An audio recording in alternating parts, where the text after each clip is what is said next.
இயேசு கிறிஸ்து நாமத்தினால் உங்களை யாவரையும் வாழ்த்துகிறேன். நோய் அறிதல் நம்முடைய வாழ்க்கையில அநேக காரியத்தை குறித்து நம்ம அறிகிறோம், அநேக காரியத்தை குறித்து நம்ம தெரிந்து கொள்கிறோம். ஆனா இன்னைக்கு நம்ம தெரிந்து கொள்ள வேண்டிய காரியம் ஒன்றா இருக்கிறது. அதாவது ஜீவன், நமக்குள்ள ஒரு ஜீவன் இருக்குது.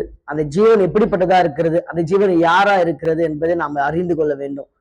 இதை பத்தி அநேக முறையில இயேசு கிறிஸ்து அநேக நபர்கிட்ட பேசும் பொழுது ஒரு முறை சீஷர்களை பார்த்து கேட்கிறாரு, இதை நீங்கள் அறிந்து கொள்கிறீர்களா, நான் யார் என்பதை உங்களுக்கு தெரிந்து கொள்கிறீர்களான்னு கேட்கும் பொழுது 12 சீஷர்கள பேதுரு என்ற ஒரு நபர் இயேசுவை குறித்து அறிந்து கொண்டதுனால இப்படியா சொல்கிறார், ஆண்டவரே, யாரிடத்தில் நாங்கள் போவோம், நித்திய ஜீவன் நீர்தானே அப்படின்னு சொல்றார். இன்னைக்கு உங்களை பார்த்து நானும் இப்படி சொல்லுகிறேன். இன்னைக்கு அநேக இடத்துக்கு போறோம், அநேக காரியங்களை அறிந்து கொள்கிறோம், அநேக காரியங்களை தெரிந்து கொள்கிறோம். நித்திய ஜீவன் நீங்க தானே ஏசப்பா. அதை நம்ம தெரிஞ்சுக்கிட்டாலே போதும், நம்ம வாழ்க்கை, நம்மளுடைய ஜீவன் எல்லாமே புதுப்பிக்கப்படும், பலன் எல்லாமே புதுப்பிக்கப்படும்.